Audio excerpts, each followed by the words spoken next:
नमस्कार, स्वागत है आप सभी का। मैं हूं आप सभी के साथ रिया डंगवाल। आप देख रहे हैं खबर हरियाणा। खबरों में आगे बढ़ते हैं। हरियाणा के मुख्यमंत्री नायब सिंह सैनी ने विभिन्न जिलों में चल रहे समाधान शिविरों का औचक निरीक्षण किया। मुख्यमंत्री ने बिना किसी पूर्व सूचना के वीडियो कॉन्फ्रेंसिंग के माध्यम से महेंद्रगढ़, कैथल, हिसार, हांसी और करनाल के समाधान शिविरों की कार्यवाही देखी। साथ ही उन्होंने शिविर में आए शिकायतकर्ताओं से भी सीधा संवाद किया। मुख्यमंत्री अधिकारियों को साफ निर्देश दिए कि शिकायतकर्ताओं की समस्याओं का निस्तारण समयबद्ध तरीके से किया जाए। उन्होंने कहा कि समाधान शिविर केवल औपचारिकता नहीं है, बल्कि जनता को वास्तविक राहत देने का माध्यम बनना चाहिए। मुख्यमंत्री नायब सिंह सैनी ने मौके पर ही फीडबैक लेते अधिकारियों को सख्त दिशा निर्देश जारी किए ताकि हर शिकायत का निस्तारण तय समय में हो सके और जनता को उचित सुविधा मिल सके।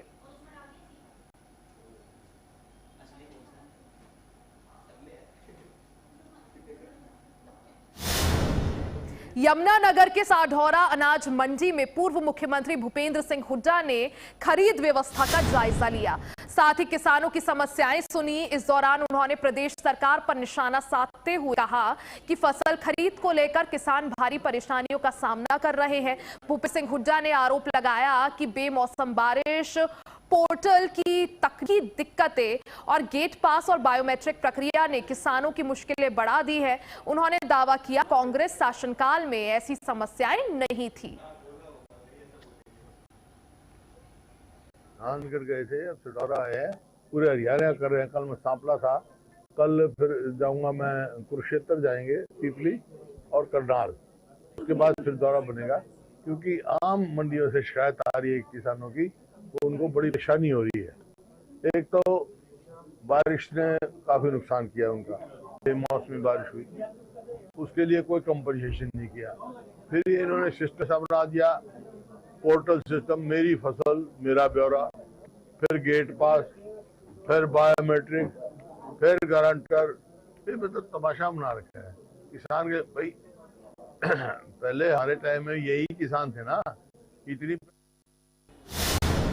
हरियाणा पंचायत एवं ग्रामीण विकास मंत्री कृष्णलाल पंवार ने गोहाना अनाज मंडी का औचक निरीक्षण किया। निरीक्षण के दौरान मंत्री ने मंडी में चल रही व्यवस्थाओं, फसल खरीद प्रक्रिया और किसानों को मिल रही सुविधाओं का जायजा लिया। उन्होंने अधिकारियों को निर्देश दिए कि किसानों को किसी भी प्रकार की परेशानी ना हो और खरीद प्रक्रिया सुचारू रूप से चलती रहे।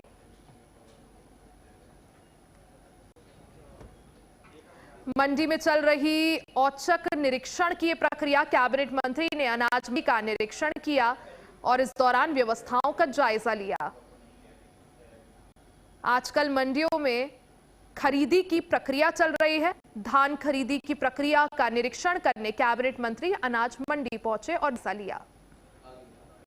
इसमें हमारे किसान भाई भी हैं, आड़ती भी हैं। आज नायब सैनिक सरकार पूरे प्रदेश में मौसम के हालात को देखते हुए, जैसे मौसम बीच में खराब हुआ अवसर है, फिर भी सरकार की तरफ से ये इंस्ट्रक्शन है, किसान का एक एक दाना जो मंडी के अंदर आ जाएगा, एक एक दाना सरकार चेक करेगी। मैंने खुद अपने हाथ से मॉइस्चर चेक किया और ये आदेश दिए हैं कि किसान भाइयों ने, ताकि इनकी मशीनें चेंज कराई जाए, तुरंत आदेश दिए थे। इसलिए उन्होंने कहा है कि तुरंत इनकी भी मशीनें चेंज कर दी जाएंगी। जो एक किसान मिले, उन्होंने अपनी प्रॉब्लम रखी है गेट के ऊपर, जैसे दो एजेंसी, जैसे वेयर हाउस है, दूसरी वो गेट पर ही चेकिंग कर ले। यमुनानगर जगाधरी में शहर की सौंदर्यीकरण परियोजना का शुभारंभ किया गया। नगर निगम की मेयर सुमन बेहमनी ने विधायक घनश्याम दास अरोड़ा के साथ वीर शिरोमणि महाराणा प्रताप चौक से विश्वकर्मा चौक तक मेन रोड के दोनों ओर सौंदर्यीकरण कार्य का उद्घाटन किया। इस परियोजना के अंतर्गत सड़कों, फुटपाथ और सार्वजनिक स्थानों का सौंदर्यीकरण किया जाएगा, जिससे शहर की पहचान नई दिशा पाएगी और नागरिकों को बेहतर सुविधाएं मिलेंगी। कार्यक्रम के दौरान मेयर बेहमनी ने कहा कि नगर निगम प्रत्येक वार्ड में लगातार विकास कार्य कर रहा है और इसका उद्देश्य यमुनानगर जगाधरी को स्वच्छ, सुंदर और आधुनिक शहर बनाना है। बता दें कि नगर निगम द्वारा किए जा रहे अन्य विकास कार्य के साथ ये परियोजना शहर के इंफ्रास्ट्रक्चर को मजबूत करेगी और आने वाले समय में पूरे क्षेत्र की तस्वीर बदलकर शहरवासियों को बेहतर अनुभव प्रदान करेगी।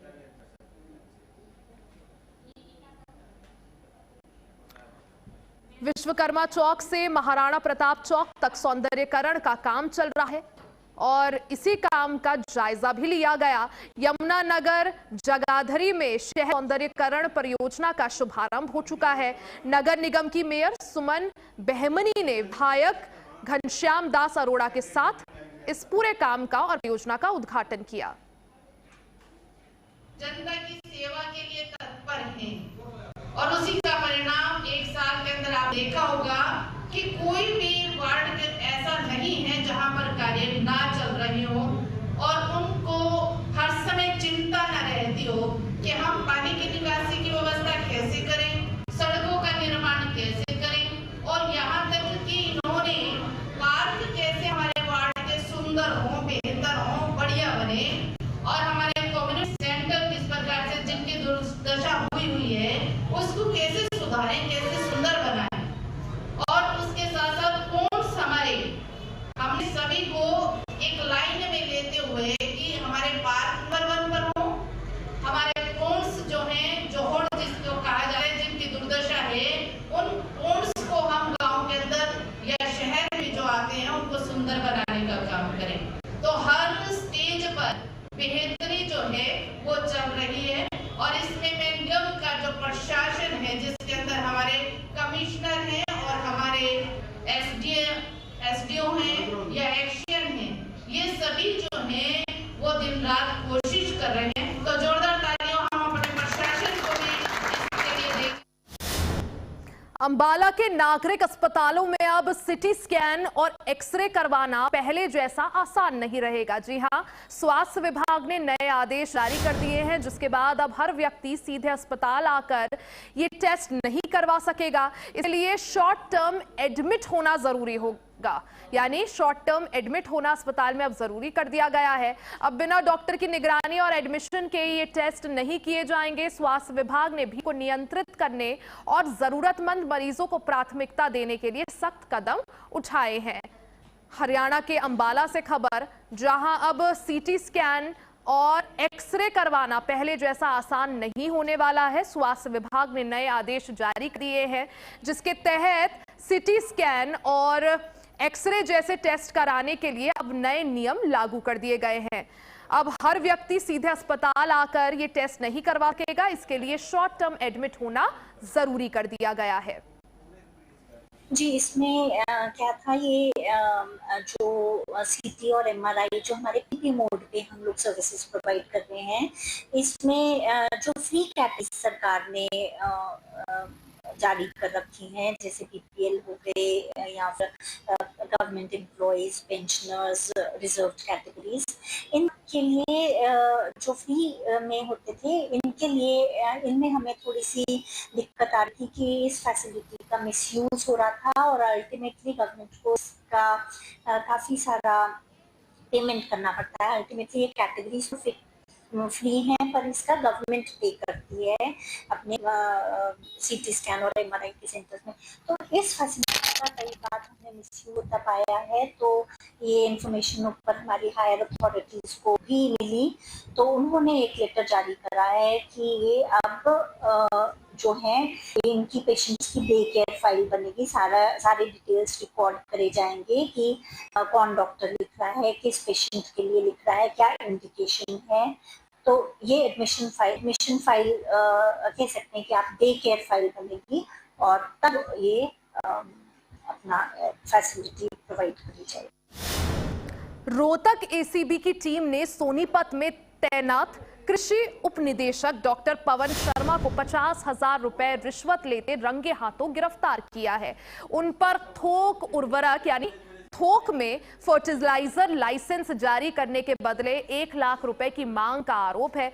जानकारी के मुताबिक एक युवक ने शिकायत दी थी कि थोक फर्टिलाइजर का लाइसेंस जारी करने के बदले कृषि उपनिदेशक ने रिश्वत मांगी थी। आरोपी पहले ही 50,000 रुपए ले चुका था और बाकी रुपए के लिए लगातार दबाव बना रहा था। प्रारंभिक जांच में आरोप पाए जाने पर ब्यूरो की टीम ने जाल बिछाया, आरोपी को गिरफ्तार किया गया। गिरफ्तारी के बाद आरोपी पवन शर्मा से गहन पूछताछ की जा रही है। जांच एजेंसियां इस मामले से जुड़े अन्य संभावित पहलुओं की पड़ताल भी कर रही हैं। थोक फर्टिलाइजर लाइसेंस से जुड़ा ये पूरा मामला, जिसमें उपनिदेशक 50,000 लेते हुए रंगे हाथों एंटी करप्शन ब्यूरो की टीम ने गिरफ्तार किया है। कुमार शर्मा जी, तो हमारी NFL की खाद की एजेंसी निकली थी, तो मैं इनके पास से लाइसेंस बनवाने के लिए आया था, होलसेल लाइसेंस। तो इन्होंने मेरे से 1 लाख रुपए मांगा, जिसमें मैंने इनको 20,000 रुपये एक बार दे दिए 1 तारीख को, 30,000 रुपये 2 तारीख को दोबारा ले लिया लाइसेंस नहीं। यहां रुकेंगे एक छोटे से ब्रेक के लिए, फौरन वापस आएंगे। बने रहे हमारे साथ, देखते रहें HNN news.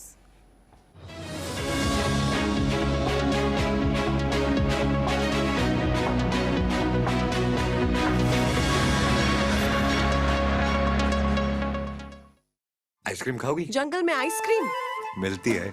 Summer cool refrigerator, आप अपनी ड्यूटी निभाओ, ये अपनी ड्यूटी निभाएगा। समर कूल, लाइफ बनाए वंडरफुल। गोल्डी छोले मसाले, जहाँ जाए रिश्ते बनाए। गोल्डी लाए हैं फ्रेश लॉक टेक्नोलॉजी, जो रखे मसालों को हर समय फ्रेश। फर्श की टाइल्स को चेंज करो, बड़ी स्लिपरी हैं। थर्मोकूल वॉशिंग मशीन। थर्मोकूल, इंडिया का नया अंदाज। गैस, कब्ज, तेजाब, मंदग्नि या अपच, कोई भी पेट की बीमारी यानी कि पाचन तंत्र की समस्या, हम लोगों ने क्लिनिकल रिसर्च के बाद पेट यकृत प्लिया शुद्धि किट का निर्माण किया है, जिसको डिटॉक्स किट भी बोलते हैं, जो ऑनलाइन व आपके पास के मेडिकल स्टोर पर उपलब्ध है। जब हर तरफ खबरों का शोर हो, जब सच और अफवाह में फर्क ना हो, तब एक चैनल उठता है सवालों की रोशनी लेकर, आपके हित की आवाज बनकर। HNN न्यूज, जुनून सच दिखाने का। जब हर तरफ खबरों का शोर हो, जब सच और अफवाह में फर्क ना हो, तब एक चैनल उठता है सवालों की रोशनी लेकर, आपके हित की आवाज बनकर। HNN न्यूज, जुनून सच दिखाने का। जब सत्ता सवालों से कराए,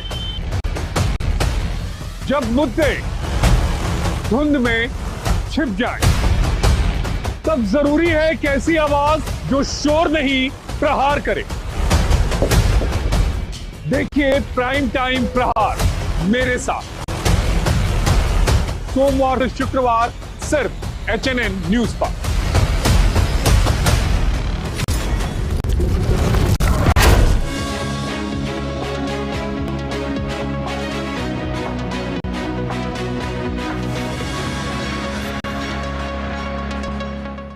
और एक बार फिर से आप सभी का स्वागत है। खबरों में आगे बढ़ते हैं। अंबाला शहर हरियाणा में सूरजमुखी उत्पादन का प्रमुख केंद्र बना हुआ है और इस साल भी प्रदेश में प्रथम स्थान पर है। मेरी फसल मेरा ब्यौरा पोर्टल के तहत ताजा आंकड़ों के अनुसार जिले के किसानों ने लगभग 25,000 एकड़ भूमि सूरजमुखी की फसल का पंजीकरण कराया है। हालांकि किसानों की खुशियों पर सट के बादल अब मंडरा रहे हैं। कृषि विभाग ने बताया कि सूरजमुखी की पर कटवा सुंडी कीट का प्रकोप तेजी से बढ़ रहा है। यह कीट रात के समय सक्रिय होता है और पौधों को जड़ के पास से काट देता है। किसान बताते हैं कि 2 बार स्प्रे करने के बावजूद कोई भी असर नहीं हुआ और नकली दवाइयों के आने का भी आरोप लगा है। कटवा कीड़ फूल में घुसकर उसे खा देता है, जिससे पैदावार कम हो रही है। इस कारण किसान काफी चिंतित हैं, परेशान हैं और फसल की सुरक्षा को लेकर परेशानी जाहिर कर रहे हैं। तो सूरजमुखी मेला इस दौरान चल रहा है। अंबाला शहर में हरियाणा में सूरजमुखी उत्पादन का प्रमुख केंद्र बना हुआ है और इस साल भी प्रदेश में प्रथम स्थान पर रहा है। मेरी फसल मेरा ब्यौरा पोर्टल के ताजा आंकड़ों के अनुसार जिले के किसानों ने लगभग 25,000 एकड़ भूमि पर सूरजमुखी की फसल का पंजीकरण कराया है। हालांकि किसानों की खुशियों पर अब संकट मंडराने लगा है।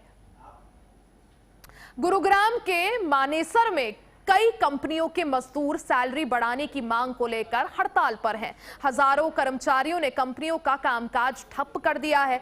जिला प्रशासन ने पहले ही बीएनएस की धारा 163 लागू कर 4 या उससे ज्यादा व्यक्तियों के इकट्ठा होने पर प्रतिबंध लगाया है, लेकिन मजदूरों ने विरोध जारी रखा। प्रदर्शन को नियंत्रित करने के लिए पुलिस को तैनात किया गया और कुछ स्थानों पर लाठीचार्ज भी किया गया। प्रशासन और कंपनियां अब बातचीत कर समाधान निकालने की कोशिश कर रही है। हड़ताल के कारण उत्पादन प्रभावित हुआ और स्थानीय कारोबार बाधित रहा।